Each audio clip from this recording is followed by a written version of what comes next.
wal haqiqah itu ada beberapa makna. Apa kata beliau?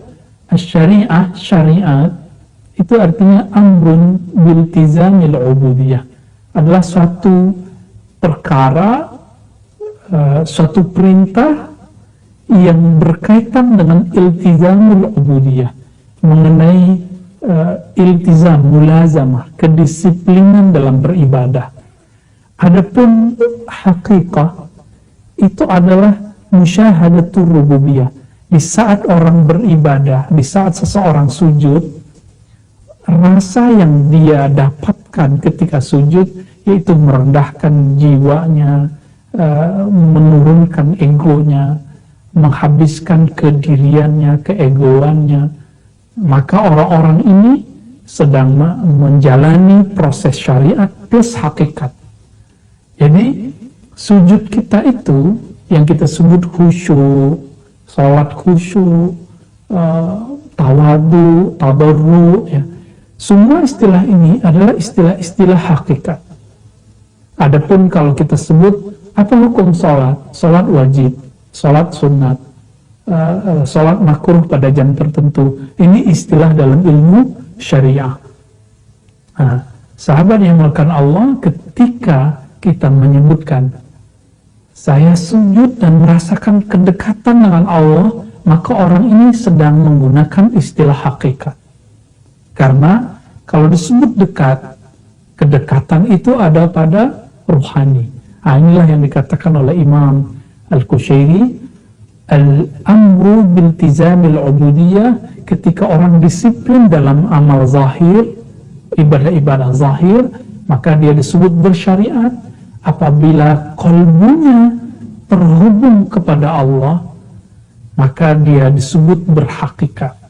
Jadi orang yang berhakikat itu mustahil dapat terhubung kepada Allah jika dia tidak bersyariat.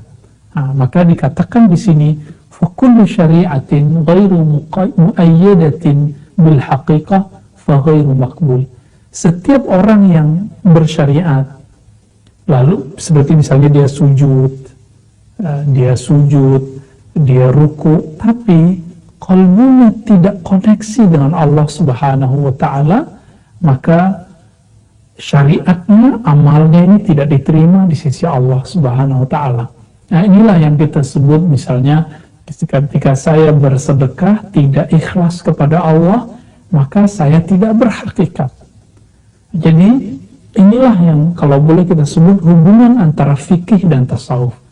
Jika tasawuf sesederhana itu, apakah yang perlu kita ingkari? Jika tazkiyatun nufus sangat sederhana sekali, kenapa kita takut mempelajarinya? Mungkin selama ini kita mengasumsikan bahwa tasawuf itu ketika orang belajar zikir nanti jadi gila, ketika orang belajar agama nanti dia meninggalkan sisi dunianya. Nah, mungkin itu bayangan kita. Teman-teman semua, itu bukanlah tasawuf, itu adalah personal orang itu sendiri. Untuk meninggalkan sisi duniawi seseorang, dia tidak perlu bertasawuf. Bahkan seseorang yang melakukan satu pelanggaran seperti mengkonsumsi yang haram saja, dia akan meninggalkan sisi duniawi keluarganya. Nah, dia akan asik dengan konsumsi yang haram tersebut, narkoba tersebut. Jadi tidak ada kaitannya. Kita, bahkan teman kita, anak kita, saudara kita, ketika asik main game baru, mungkin sekarang ada PS4, nanti ada PS5, itu dia akan meninggalkan sisi duniawinya separuh. Jadi, jika orang-orang ahlul dunia, abna'ud dunia, orang-orang yang cinta dunia, sibuk dengan mainan dunia, lalu meninggalkan sisi dunianya yang lain, lalu ada teman kita, dia sedang asyik dengan apa yang disebut dengan i'tikaf di masjid, berzikir, tahajud, berdakwah, lalu dia meninggalkan salah satu sisi duniawi, itu sangat normal, itu sangat manusiawi. Nah, maka disebutkan dalam kalimat ini fakullu syariatin, setiap syariat yang tidak dikuatkan dengan nilai-nilai hakikat, artinya setiap sujud yang tidak dibarengi dengan rasa hina dina di hadapan Allah, itu sujudnya tidak diterima, faghairu maqbul. Begitu juga sebaliknya, orang yang mengaku dia mempunyai ilmu hakikat, ilmu qalbu, tapi dia tidak mengamalkan syariat dan dia mengingkari syariat, maka orang-orang ini juga mardud. Orang-orang ini juga tertolak di sisi Allah Subhanahu wa Ta'ala. Karena bagaimana mungkin seseorang itu tidak bersyariat lalu mengatakan aku cinta Allah, sama seperti orang yang dia mengatakan aku kasihan kepada orang miskin tapi dia tidak mau membantu orang miskin. Mirip seperti itu. Aku ingin mendapatkan cinta Allah tapi dia tidak mau tahajud. Sedangkan Allah SWT mengatakan derajat diangkat itu cuma ketika orang bangun di saat tahajud. Bapak subhanahu Allah, maka Imam Al-Qushairi mempertegas lagi. Apa kata beliau? Fakullu fasyari'atu ja'at bi taklifil khalq. Maka syariat itu datang memberi tugas kepada makhluk tubuh kita ini. Wal haqiqatu inba'un an tasrifil haq. Sebaliknya, hakikat itu adalah kabar gembira dari tasriful haq, hadiah-hadiah campur tangan Allah SWT kepada hambanya. Ini yang dikatakan dalam hadis Imam Bukhari, siapa yang datang kepadaku, dalam hadis Qudsi Sahih Bukhari, yang datang kepadaku berjalan, aku akan datang kepadanya berlari. Ini yang disebut, yang datang kepadaku dia dengan syariatnya, maka aku akan datang kepadanya. Ini disebut dengan hakikat. Sederhana lagi, dalam Al-Quran surah Al-Baqarah dikatakan fazkuruni azkurkum. Sebutlah aku sebut kamu. Sebutlah aku dengan syariat, aku akan sebut kamu dengan hakikat. Kira-kira seperti itu. Jadi sangat sederhana sekali. Namun karena kabar yang berseliweran tentang tasawuf, tentang tazkiyatun nufus, tentang tarekat, tentang sufi, itu tidak berbanding dengan yang sebenarnya yang mereka alami, akhirnya yang terjadi adalah persepsi yang menyimpang, ya. Dan ini menjadi kewajiban ahli ilmu untuk meluruskannya, ya. Karena dalam Al-Quran ada perintah untuk berhenti membicarakan hal-hal yang kita tidak tahu. Wala taqafu ma laysa laka bihi ilm. Dalam surah Al-Isra dikatakan, jangan kamu berpegang, berpaham terhadap hal-hal yang kamu tidak mengerti. Jangan kamu membicarakan hal-hal yang kamu tidak mengerti. Inilah yang maksud Nabi ketika sampai kepada persoalan hadis-hadis yang disebut Israiliyat, hadis-hadis yang bersumber dari ahli kitab mengenai masa-masa lalu, mengenai kisah-kisah para nabi, mengenai wahyu-wahyu sebelum Nabi Muhammad SAW. Apa kata Nabi? Fala tusaddiquhum la tukadzibuhum. Jangan langsung kamu terima, jangan langsung kamu tolak.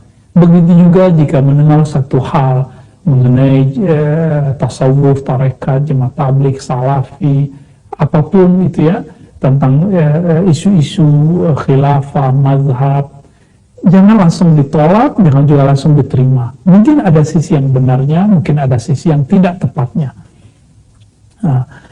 Lalu Imam Al-Qushairi menambahkan, ya, apa aplikasi lebih mudah tentang hubungan syariat dengan hakikat dan tidak bisa dipisahkan, ya. Wasyari'atu qiyamun bima amar. Orang bersyariat itu menunaikan perintah dari Allah, wala tulku bi'aidikum ila tahlukah.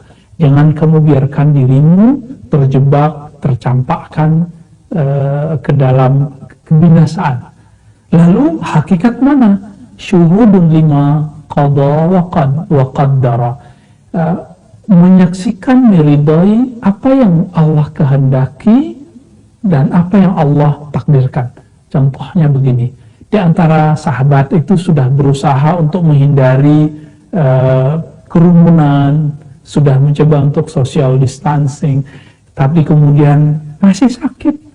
Maka yang harus dilakukan ini adalah proses hakikat. Apa itu? Musyahadatul haq.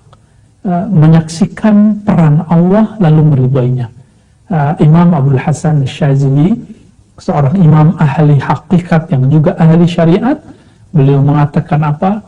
Sangat aneh jika ada orang percaya kepada Allah tapi tidak menerima ketentuan dari Allah, tidak ridho kepada takdir dari Allah. Kalau orang tidak percaya Allah, sangat mungkin dia tidak meridhai takdir Allah. Tapi betapa bohongnya, betapa dustanya seseorang mengatakan, aku iman kepadanya, tapi aku tidak meridhai takdirnya. Nah, kejadian hari ini, syariatnya kita ya keluar mungkin pakai masker, atau jaga jarak, sholat yang terasa aneh hari ini, masjid kita dibuka ya, tapi safnya dijarak. Tapi itu bagian dari syariat. Itu bagian dari syariat, yaitu mengambil asbab. Oleh karena itu di Banten, di Sunda, di daerah-daerah Jawa Barat, orang kalau belajar urut, lalu kalau kita datang ke tukang urut disebut ngambil syariat urut gitu. Karena maksudnya adalah kita kalau berobat, itu zahirnya datang kepada orang yang mengobati, hakikatnya kesembuhan dari Allah Subhanahu wa Ta'ala. Jadi aplikasi lainnya, ketika kita sakit, kita berobat, itu syariat. Namun kesembuhan bukan dari dokter, bukan dari obat, tapi dari Allah Subhanahu wa Ta'ala. Mutlak dari Allah. Betul banyak orang yang berobat gak sembuh, tahu-tahu dikasih air putih oleh seorang yang saleh, sembuh. Dan itu kejadian itu sudah di mana-mana ya, apalagi Indonesia yang sangat mencintai guru-gurunya, orang-orang yang saleh. Bapak saudara makan Allah, Imam Al-Qushairi menukil kembali perkataan gurunya Imam Abu Ali Ad-Daqqaq. Imam Abu Ali Ad-Daqqaq ini ulama yang sangat apik dalam menselaraskan antara syariat dan hakikat. Apa kata beliau? Sebenarnya syariat dan hakikat itu ada dalam salah satu penafsiran dari Iyyaka na'budu wa iyyaka nasta'in. Iyyaka na'budu secara harfiah, hanya kepadamu ya Allah aku berubudiyah, menyembah. Apa kata beliau Imam Abu Ali Ad-Daqqaq? Inilah yang disebut dengan asy-syariah, yaitu syariat. Adapun al-haqiqah itu adalah wa iyyaka nasta'in, hanya kepadamu lah ya Allah aku meminta tolong, itu secara harfiah. Namun kami menerjemahkannya lebih dalam lagi, lebih menurut kami ini lebih sesuai. Secara hakikat nasta'in, minta tolong itu karena dalam hati saya ada perasaan bergantung kepada zat atau orang, objek yang saya ingin minta tolong kepadanya. Maka iyyaka na'budu wa iyyaka nasta'in. Iyyaka na'budu adalah syariat beribadah, syariat berobat, syariat bekerja. Adapun nasta'in, hanya kepadamu ya Allah kami bergantung dalam mendapatkan kesyukuran darimu ya Allah, ingin mendapatkan rezeki, kami bekerja syariatnya ya Allah, maka rezeki darimu wahai Ar-Razzaq, wahai yang maha berazak.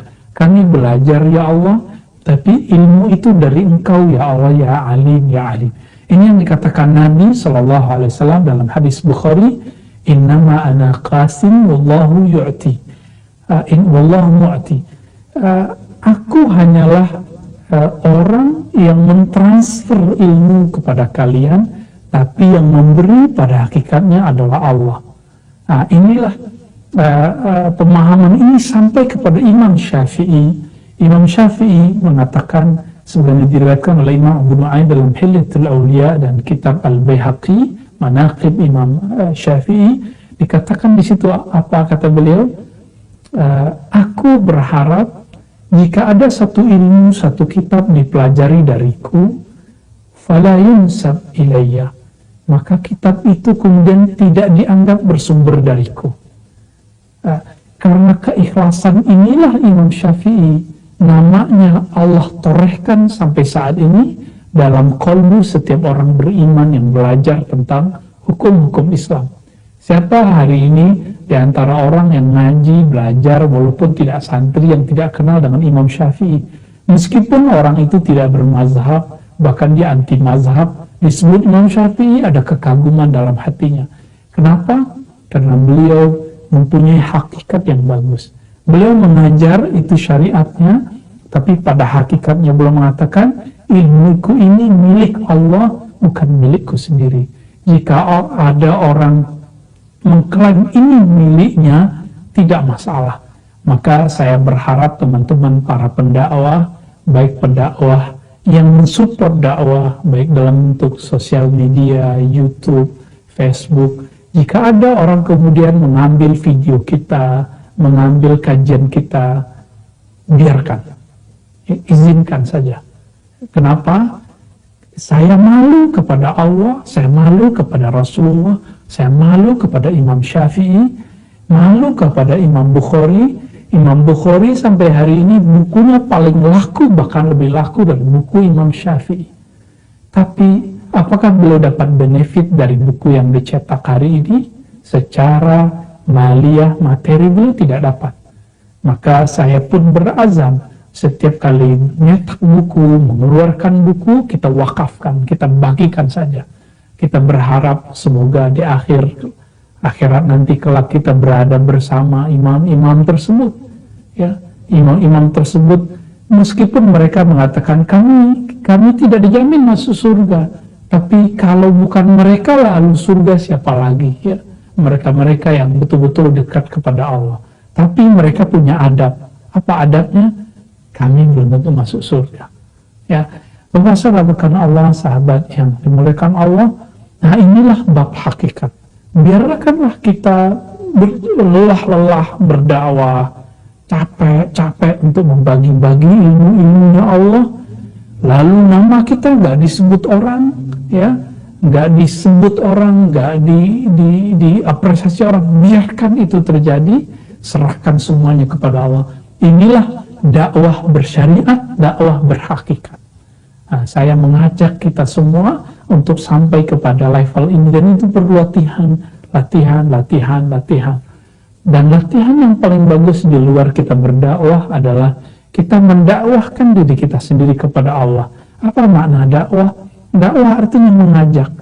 Jika kita mau mengajak orang ke suatu tempat, kita harus mengenal tempat itu. Jika saudara, sahabat semua ingin mengajak seseorang kepada Allah, kita harus tahu jalan kepada Allah. Maka ajak dulu diri kita bangun malam hari. Ajak dulu diri kita berhakikat dalam membaca la ilaha illallah. Baca la ilaha illallah secara syariat mudah. Saya baca la ilaha illallah, itu syariat.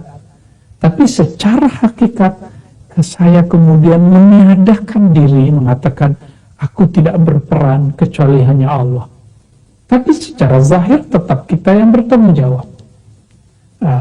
Maka sahabat yang melakukan Allah, ini kita turunkan ketika kita punya anak. Mungkin teman-teman sebagian sudah punya anak, bahkan punya cucu.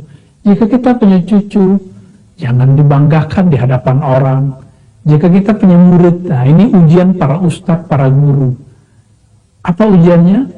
Ketika melihat muridnya besar, hebat, apa yang muncul? Godaan syaitan. Oh, itu kalau bukan karena saya, dia tidak akan jadi ustadz, tidak akan jadi alim. Betul, murid yang tahu diri akan mengatakan itu. Maka kita lihat dari sosok Imam Syafi'i. Apa kata Imam Syafi'i? Imam Syafi'i mengatakan, laula Malik lahalaktu. Kalau bukanlah karena Malik, aku binasa. Yang sering dinukil oleh Imam Abu Nu'aim, imam-imam yang lain, Imam As-Subki, itu ada kalimat, laula Malik wa Sufyan lahalakal Hijaz, lahalakatil Hijaz. Kalau bukanlah karena dua guru ini, Imam Malik dan Imam Sufyan bin Uyainah, maka negeri Hijaz yang sekarang separohnya adalah negeri Saudi, akan binasa secara keilmuan. Nah, maka dulu kami ketika diwisuda oleh guru kami, Allah yarham, Syekhuna Ali Mustafa Yaqub, kami mengatakan, laula Syekhuna Ali Mustafa lahalakar Razi. So, kalau bukanlah karena guru kami, Syekhuna Ali Mustafa, tentu kami akan binasa. Secara keilmuan tentunya ya. Maka sahabat yang melakukan Allah, inilah penerapan sederhana dari syariat dan hakikat. Jadi sederhana. Maka besok kita bekerja, mungkin ada yang bekerja dari rumah, ada yang udah masuk kantor dengan new normalnya, maka berangkatlah bekerja, tapi iktikadkan bahwa yang memberi hanya Allah, yang menebar rezeki hanyalah Allah. Karena kalau berharap ke perusahaan bisa bangkrut, kita bersandar diri, bergantung kepada bos bisa jadi juga kolab, ya, semuanya bisa terjadi. Maka saya khawatir orang-orang yang menduakan Allah dalam pikirannya dengan bos-bosnya, dengan tempat kerjanya, bahkan mohon maaf, orang yang paling aman kerjanya adalah pegawai-pegawai pemerintah. Itu pun saya katakan itu tidak aman juga. Meskipun kita sudah lihat sekarang karyawan sudah banyak yang di PHK, ada yang dirumahkan saja, ya, belum di PHK. Semua itu bukti bahwa Allah sedang menegur kita semua. Jangan-jangan selama ini kita menganggap yang memberi rezeki, yang membagi-bagi rezeki itu adalah tempat kerja, ya. Kami juga pernah mengalami itu, dan saya yakin kita banyak mengalami itu. Dan ini teguran, semoga ini tidak berulang kembali, bahwa sebenarnya Ar-Razzaq, pemberi rezeki adalah Allah. Jadi secara syariat bekerjalah, secara hakikat yakini itu dari Allah. Secara syariat berobatlah, secara hakikat mintalah kesembuhan kepada Allah. Secara syariat kita perjuangkan orang sakit supaya sembuh, namun jika Allah kemudian ambil nyawanya, itu hakikatnya berpulang kepada Allah Subhanahu wa Ta'ala. Sahabat yang dimuliakan Allah, dengan demikian Imam Al-Qushairi memberikan quote bagian penutup, ya. Apa kata beliau? Sesuai perkataan Abu Ali Ad-Daqqaq, iyyaka na'budu, kepada kamu kami menyembah, artinya kami menyatakan menjaga syariat, disiplin menjalankan syariat. Sedangkan yang kedua, wa iyyaka nasta'in, kami ingin mempelajari hakikat. Jadi saran saya kepada teman-teman yang sudah hijrah, sudah menemukan guru jangan satu. Salafal Imam Bukhari berguru kepada ribuan orang, 1.700 gurunya. Imam Abu Hanifah berguru kepada 4.000 orang. Imam Ibn Hibban kepada 2.000-an orang lebih. Sampai hari ini guru-guru itu banyak. Jika kita berguru kepada seseorang, maka syariatnya kita harus berguru kepada yang lain. Kenapa? Ilmu Allah itu maha luas. Dengan seluas banyaknya makhluknya, lebih lagi dari itu. Dilipat gandakan lagi dari itu. Maka kalau kita berguru ke seseorang, kita wajib juga berguru kepada yang lain. Nah, sehingga qalbu ini terbuka. Jadi datang berguru kepada orang itu disebut syariat, meyakini bahwa ilmu itu dari Allah, itulah hakikat. Nah, sahabat yang dimuliakan Allah, mari jaga asbab hakikat dan tunggulah keajaiban dari hakikat Allah SWT. Zikirlah kepada Allah, maka akan muncul hakikat ketenangan dalam diri. Jadi kalau ada orang mengatakan, Ustadz saya sudah zikir kok nggak tenang. Iya, salahnya kenapa Anda sudah zikir? Yang diperintahkan Allah itu zikir sebanyak-banyaknya, bukan sudah berzikir. Jadi kalau ada orang yang selalu berzikir, pasti dia tenang. Tapi kalau dia mengatakan, tadi pagi aku sudah zikir, ya mungkin waktu itu kita tenang. Tapi setelah itu selesai, ketenangannya berjarak kembali. Nah, zikir itu ibarat cahaya. Cahaya itu penting bagi kita. Kita kalau dunia ini tidak bercahaya, kita ketakutan. Nah, semakin orang jauh dari cahaya, semakin dia ketakutan. Maka mendekatlah, semakin mendekatlah kepada cahaya zikir, cahaya salat, cahaya Quran, cahaya ilmu, maka ketenangan qalbu akan Allah berikan kepada kita semua.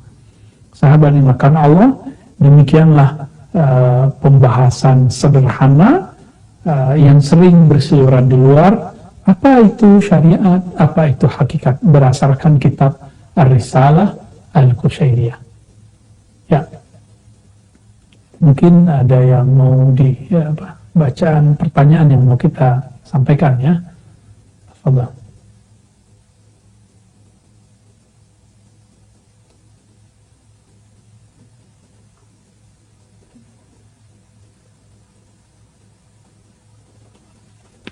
Baik. Bismillahirrahmanirrahim. Ada yang bertanya, Assalamualaikum Ustadz, jika seseorang bermazhab Syafi'i, apakah harus mempelajari pemahaman dari ketiga mazhab yang lain? Sahabat dimakan Allah, apabila seorang mempelajari mazhab Syafi'i, sebenarnya dia tidak wajib mempelajari yang lain, ya, karena mempelajari mazhab yang lain itu adalah kewajiban ulama atau santri. Tapi kalau ingin mempelajari itu boleh, itu sangat dianjurkan bahkan ya. Tapi saya dapat pastikan, sebenarnya kalau orang belajar satu mazhab, dia tidak akan selesai belajar mazhab itu, kecuali dia memang seorang ulama dan pembaca yang sangat luar biasa. Mungkin dia akan bisa menyelesaikan satu mazhab lalu pindah ke mazhab yang lain. Namun orang-orang seperti saya, seperti kita, mungkin antum ada yang bagus bacaannya, tapi mungkin kurang talaki, kurang berguru, itu kita kurang percaya juga ya. Sampai hari ini saya belum selesai belajar mazhab Syafi'i, tapi kita melihat beberapa mazhab yang lain, tapi bukan secara utuh. Kita melihat dari sisi perbandingan yang telah disajikan oleh ulama.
Syaratnya sederhana, niat yang tulus.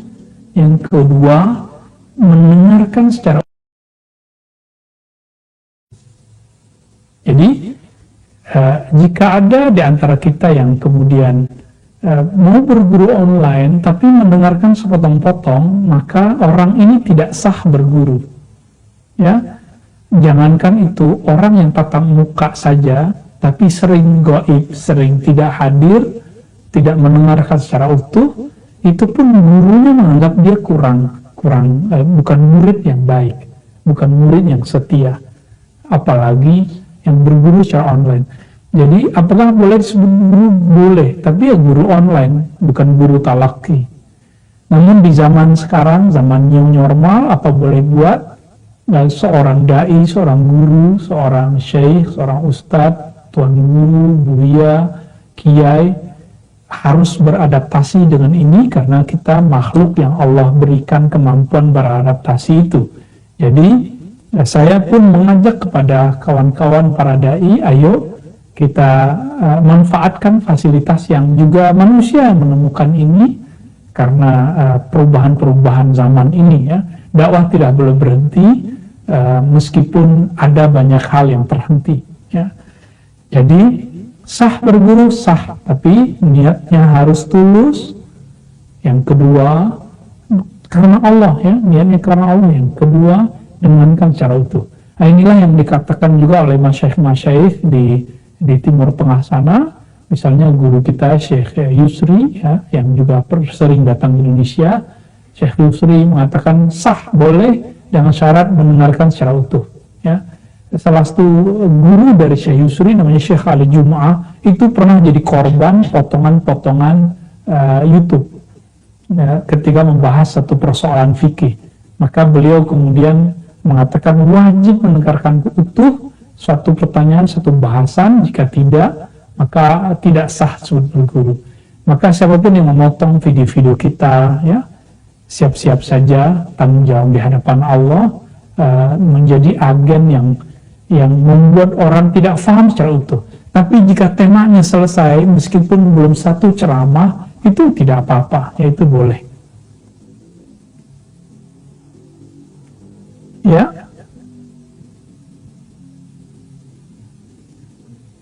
Alas. Nggak masuk.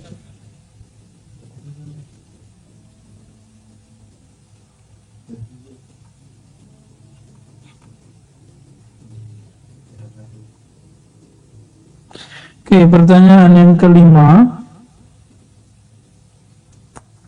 Beberapa masjid sudah dibuka mendirikan salat jamaah. Apakah kita boleh salat di rumah untuk tetap mencegah COVID-19 yang dianjurkan pemerintah sebelumnya? Ya, ini pertanyaan bagus. Ini jadi pertanyaan banyak kawan-kawan kita yang pencinta masjid tapi juga takut corona ya. Sahabat-sahabat makan Allah, saya termasuk awal-awal dulu menganjurkan agar kita tetap menutup masjid, ya stay at home ya, tetap di rumah.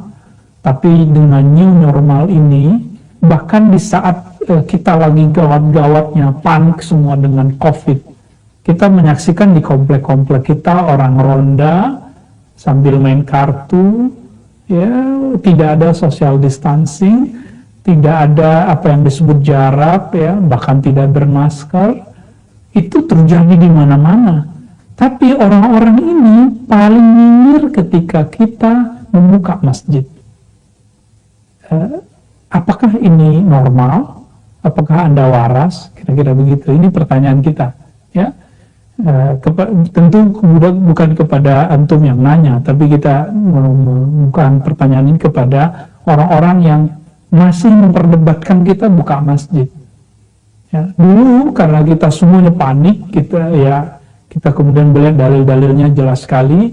Yang paling penting adalah menenangkan umat, maka kita kemudian sepakat dengan itu. Karena saat itu kita belum tahu cara disiplin ketika social distancing ini. Tapi sekarang insya Allah semua orang sudah sadar, maka masjid pun dibuat berjarak, pintunya pun berbeda, ada cuci tangan di depannya dan segala macam. Kita kalau masuk ke tempat mall atau swalayan tempat belanja logistik, itu betul-betul rapat sekali. Kenapa tidak ada yang menegur? Tapi di masjid yang sudah dijarak masih dibicarakan. Jadi kalau memang takut, was-was, silakan ya sebulan ini di rumah dulu. Tapi saya harap, apakah kita akan mati ketakutan di rumah? Ya, membiarkan kalbu kita beku di rumah, atau kita akan hidup normal kembali. Ya, saya berharap ayo kita disiplin protokol kesehatannya, tapi kita kemudian hidup seperti biasa, aktivitas biasa, ke masjid seperti biasa, menjadi manusia yang biasa lagi.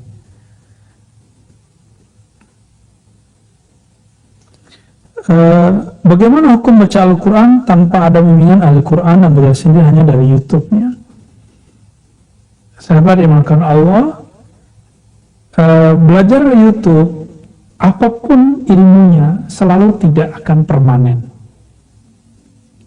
Saya belajar bahasa Jerman lewat YouTube, itu setahun, sampai sekarang nggak lancar-lancar. Ya. Itu bahasa dunia, apalagi baca bahasa kita yang kita gunakan dalam sholat, bahasa kita beribadah kepada Allah.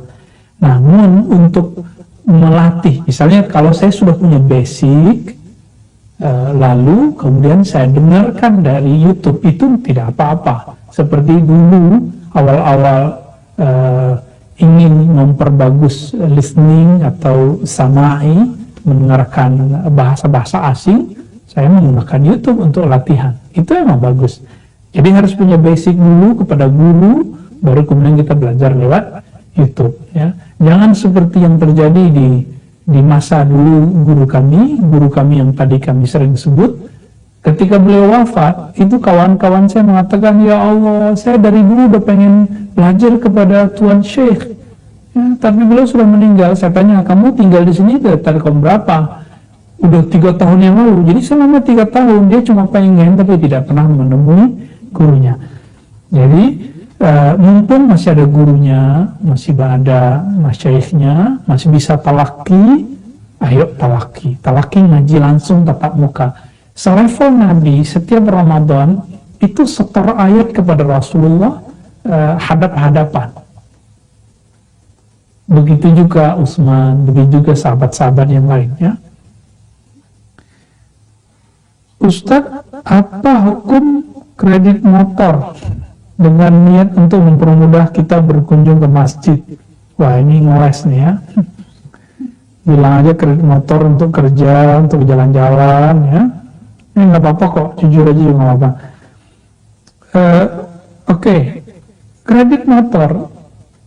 Kredit itu istilah yang dipakai secara umum dalam transaksi kita untuk beli motor kepada pihak-pihak yang menjual atau yang memberi kredit, ya.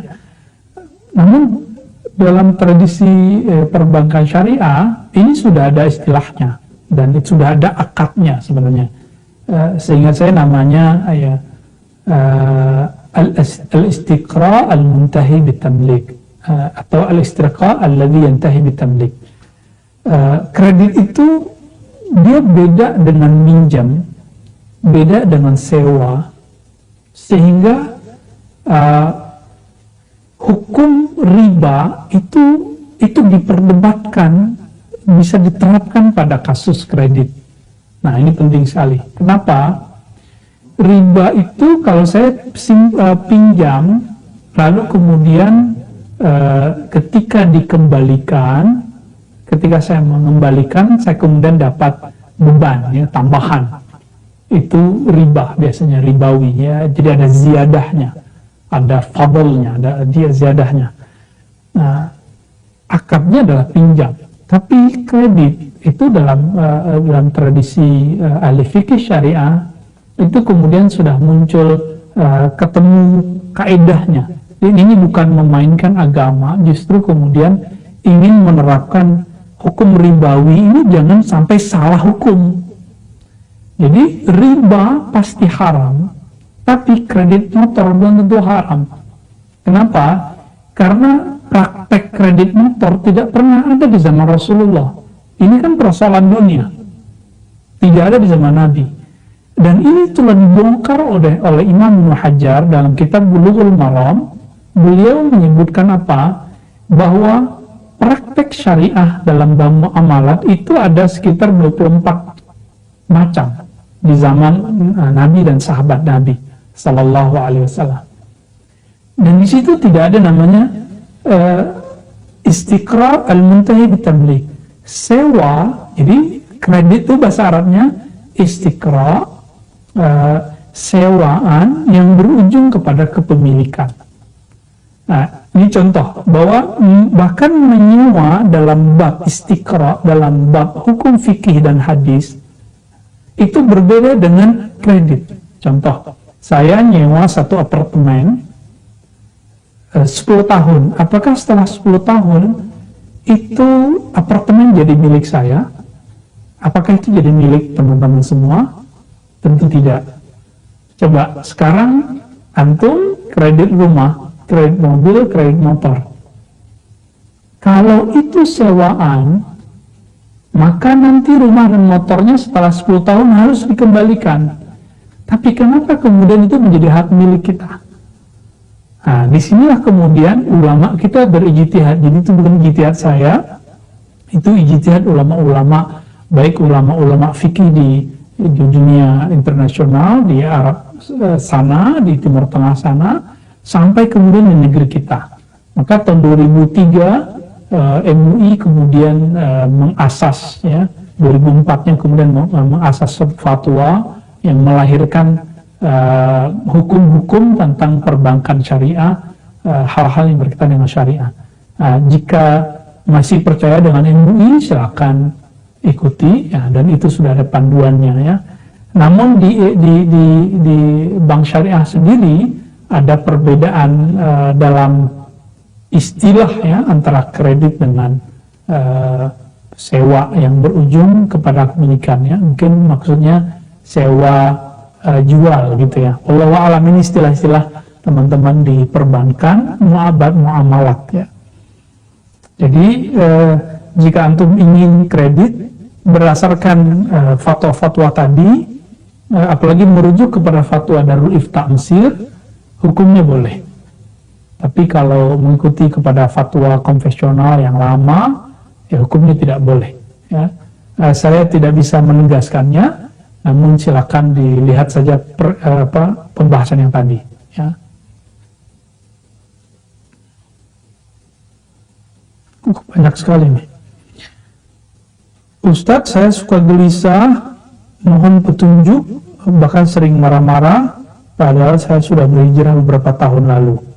Ini kalau boleh ditanya, orangnya sudah nikah belum, ya? Mungkin dia belum nikah.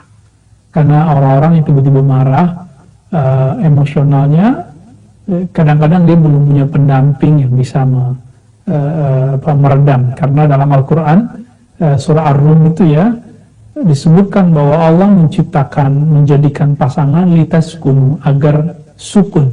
Sukun, saya masih ingat dulu Syekh Aiman Suwaid, guru kami dari Damaskus sana, beliau mengatakan litaskunu, secara harfiah kata sukun itu walaupun secara harfiah sederhana, yang tadinya barisnya A, I, U, sekarang menjadi sukun. Sukun itu dia nggak A di atas lagi, nggak di bawah lagi, nggak di depan lagi gitu. Beliau kelakar seorang ulama, tapi filosofi maknanya masuk. Litaskunu, biar sukun, biar dia tenang. Tapi jika malah menikahnya tidak dapat sakinah, mungkin tidak ada kesamaan, maka teman-teman, jangankan beda agama, beda manhaj saja itu bisa tengkar di rumah. Ya, sahabat-sahabat saya beberapa, mohon maaf, sudah gagal dalam berumah tangga cuma karena satu berpaham A, satu berpaham B, padahal masing-masing muslim, sama-sama berhijrah. Nah, jadi kita bukan eksklusif, tapi kalau ingin umur pernikahannya panjang, silahkan cari yang sefaham sama dan berkarakter mirip. Jadi gimana caranya? Jika belum ketemu itu, perbanyak puasa, karena puasa itu bukan hanya menahan syahwat, tapi juga menahan emosi. Menahan emosi. Jadi untuk menghilangkan kegelisahan, banyak-banyak puasa. Banyak-banyak puasa. Lalu diisi, tidak hanya dikosongkan, lalu diisi dengan nama-nama Allah Subhanahu wa Ta'ala. Perbanyak nama Allah, ya Allah, kemudian ada satu nama lagi yaitu Al-Mu'min Al-Muhaimin, Allah yang memberi ketenangan, kedamaian. Al-Mu'min Al-Muhaimin.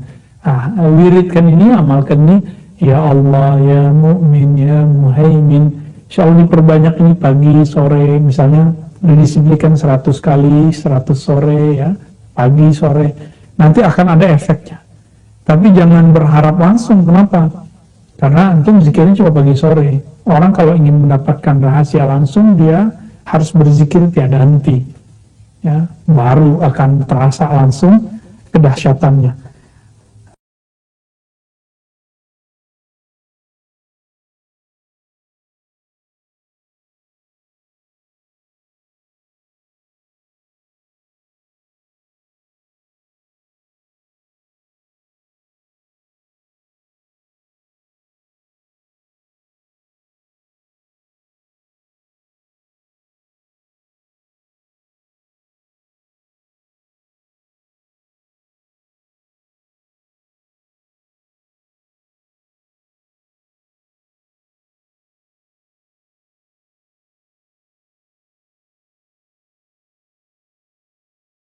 Begitu juga sebelumnya yang bermazhab Maliki namanya Tazkirah. Di dalam kitab ini kalau kita ringkas cara berbuat baik ke orang tua, ini terlepas dari perdebatan awam. Saya sebut ini perdebatan awam karena memang tidak paham hadis sebenarnya. Di dalam kitab-kitab tersebut disebutkanlah hadis-hadis berbagai macam. Yang paling lengkap itu Imam Ibnu Qayyim yang menyebutkan bahwa baik amalan bacaan ataupun amalan badan, amalan maliyah, harta, sedekah, itu bisa sampai kepada orang tua. Bagaimana dengan hadis idza mata ibnu adam inqata amaluhu illa min thalas, ya. Jika meninggal manusia, maka yang tersisa dari amalnya, terputus semua amalnya kecuali 3. Hadis ini kalau kita faham ilmu hadis dan faham matan-matan hadis, kalimat illa, kecuali 3, itu bukan lil hasr, bukan untuk membatasi makna. Karena di dalam hadis Ibnu Majah disebutkan lebih dari 5, 6 lebih kurang, ya.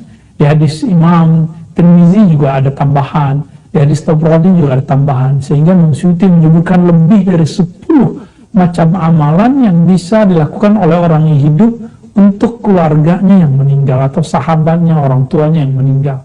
Itu sampai, ya. Jika teman-teman mengatakan, oh berarti kita beda mazhab, Ustaz, ya nggak apa-apa, ya.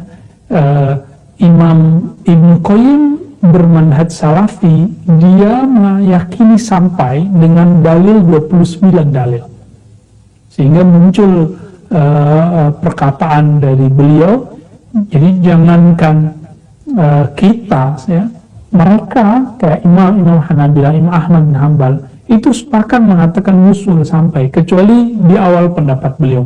Jadi silahkan banyak-banyak zikir, lalu hadiahkan kepada mereka, banyak baca Quran, banyak sholawat, kalau punya harta bersedekahlah, lalu niatkan atas nama orang itu pasti sampai. Dan bagi saya bukan insya Allah lagi, karena nasnya sudah lebih dari 10 dalil. Kalau lebih dari 10 dalil disebut mutawatir dan qat'i. Qat'i artinya pasti sampai. Apa hukum menggunakan alat pembersih gitu, ya? Kemudian apakah najis tidak jika terkena baju, mungkin karena ada bahan alkohol, ya? Oke, teman-teman semua, alkohol itu terbagi 2. Ada alkohol yang terbuat setelah, jadi ada pemisahan, ya, ketika taksir, ada proses taksir, saya nggak tahu bahasa Indonesianya. Jadi ketika awal dia dikasih ragi itu ada proses. Jadi jika alkoholnya itu dipisahkan sebelum proses taksir itu, maka alkoholnya tidak haram, tidak najis. Nah, saya rasa alkohol yang digunakan untuk kesehatan itu masuk ke kategori ini, termasuk alkohol yang digunakan untuk parfum ya. Saya meyakini itu mungkin berbeda dengan beberapa sahabat di luar, tidak masalah, tergantung penelitian kita ya. Jadi kalimat rijisun mengenai alkohol itu berlaku jika bahan alkoholnya itu, najisnya itu, jika dia taksir, proses pemisahannya itu terjadi sebelumnya taksir itu. Kemudian apakah boleh pakai minyak wangi? Tadi kita sudah jawab ya. Insya Allah minyak wangi, parfum yang pakai alkohol itu bukan alkohol yang untuk memabukkan, tapi dia alkohol bahkan kalau dipakai untuk musim-musim sekarang itu bisa membunuh kuman ya, atau bakteri, bahkan virus. Izin bertanya, bagaimana adab-adab menuntut ilmu?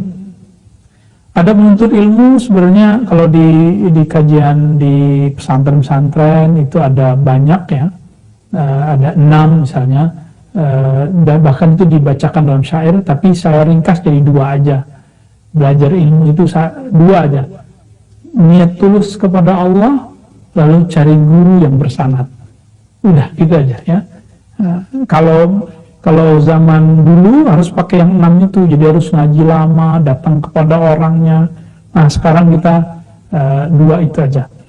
Kemudian terakhir, bila saya mandi, sering sekalian berwudu. Apakah lebih baik air wudu dikeringkan dengan anduk atau tidak? Ya, biar enak ya, hilang keraguan. Selesai mandi, ya, atau berwudu dulu baru mandi. Lalu, tapi syaratnya tidak menyentuh bagian vital saat kita mandi. Setelah berwudu. Nabi lebih sering begitu. Jadi Nabi, ketika Nabi mandi wajib, maka beliau berwudu dulu. Artinya sebelum itu belum membersihkan anggota-anggota badannya, lalu mandi tanpa menyentuh bagian vital, sehingga selesai tidak. Dan Nabi dikatakan dalam hadis Fatimah di riwayat Bukhari, tidak mengusap badannya setelah mandi. Mandi apa itu? Mandi wajib. Dan barangkali ini tidak diusap karena di saat itu musim panas dan Nabi mandinya di siang hari. Jika kita mandinya di malam hari, apalagi ada AC, terutama yang baru menikah ya, mungkin lebih baik dia keringkan dulu. Wassalamualaikum warahmatullahi wabarakatuh. Semoga ini bermanfaat. Kajian kita diridhai oleh Allah SWT. Aib kita, masa lalu kita Allah perbaiki, masa depan kita Allah jaga. Amin ya rabbal alamin. Wassalamualaikum warahmatullahi wabarakatuh.